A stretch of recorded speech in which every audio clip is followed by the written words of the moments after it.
Bonjour à toutes et à tous. Je suis très heureux d'avoir l'occasion de m'exprimer devant vous à l'occasion de l'inauguration du campus Ivan City, spécialisé dans les métiers de l'intelligence artificielle.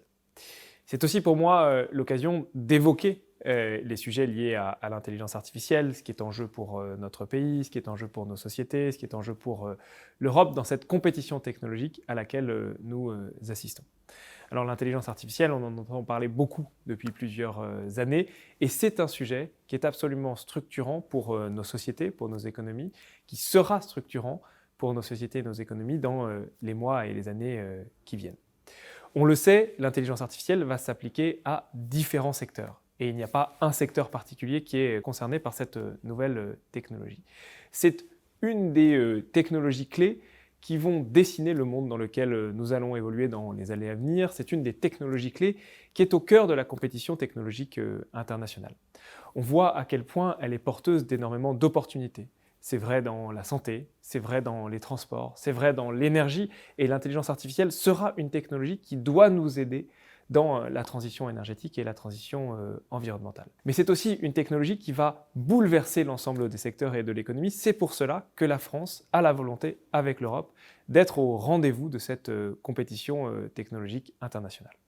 Nous avons des atouts. Nous avons des atouts notamment parce que nous avons de grands lacs de données dans nos domaines de compétences historiques. Je pense à l'énergie, je pense au transport, je pense à la médecine, dans lequel la France a des lacs de données qui, s'ils sont bien traités, avec les exigences éthiques et de protection de la vie privée que nous voulons tous respecter, peuvent permettre de formidables opportunités, à la fois pour personnaliser les traitements, pour améliorer l'efficacité des médicaments ou pour trouver de nouveaux traitements à certaines maladies orphelines, par exemple.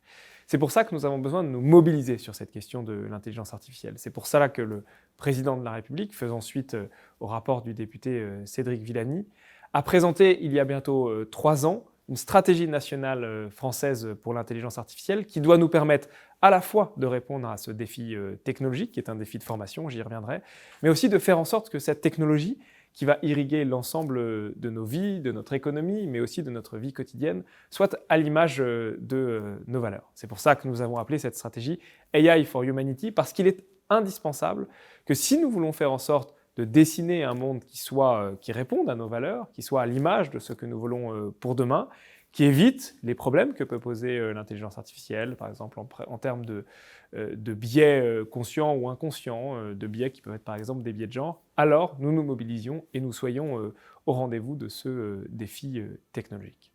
Au cœur de ces défis, il y a le défi de la formation. Parce que dans cette compétition pour l'intelligence artificielle, ce que nous voyons, c'est que c'est d'abord une compétition pour l'intelligence humaine. Le pays, le grand ensemble, le continent qui saura attirer, former les talents, faire en sorte qu'il y ait sur son sol les meilleurs chercheurs, les meilleurs ingénieurs, les meilleurs techniciens, l'ensemble de cette population qui fait l'intelligence artificielle sera le plus performant et permettra aux meilleures et aux plus grandes entreprises de se développer sur son sol. C'est pour ça que nous voulons faire en sorte de former plus de personnes. C'est pour ça que nous voulons attirer les meilleurs talents internationaux ici en France, ce qui répond à la stratégie des 3 IA, ces instituts pluridisciplinaires d'intelligence artificielle qui se sont ouverts et qui prospèrent à Grenoble, à Toulouse, à Nice et à Paris.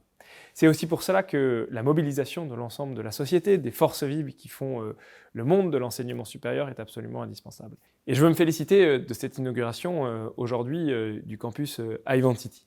Je veux remercier son président fondateur, Tawhid Chtiwi, qui a permis l'émergence de cette école. Nous avons besoin de former les Françaises et les Français, nous avons besoin aussi d'attirer des étudiants internationaux en intelligence artificielle. Nous en avons besoin pour ce que je disais tout à l'heure, c'est cette question de la compétitivité. Faire en sorte qu'il y ait les talents en France pour créer de nouvelles entreprises, pour accompagner la transition numérique de nos grandes entreprises et même de nos TPE, PME en matière d'intelligence artificielle. Mais nous avons besoin aussi de faire en sorte que l'ensemble de la société progresse en intelligence artificielle. Nous avons besoin de faire en sorte que les Françaises et les Français comprennent les tenants et les aboutissants de cette technologie qui va dessiner, qui va formater le monde de demain, puisqu'on retrouvera ces applications dans l'ensemble de la vie quotidienne. C'est pour ça que former, c'est le cœur de la stratégie nationale en intelligence artificielle et que l'annonce aujourd'hui de l'ouverture de cette nouvelle école sur un site prestigieux à Cachan est si important pour nous. Longue vie donc au campus Ivan City. J'espère que les cours pourront démarrer le plus vite possible. Je comprends que la majorité, en tout cas une grande partie de l'équipe enseignante a été recrutée. Et c'est au cœur des préoccupations du gouvernement, c'est au cœur des défis qui attendent la France et l'Europe dans les années à venir. Et donc vous pourrez toujours compter sur le plein soutien du gouvernement et sur mon plein soutien.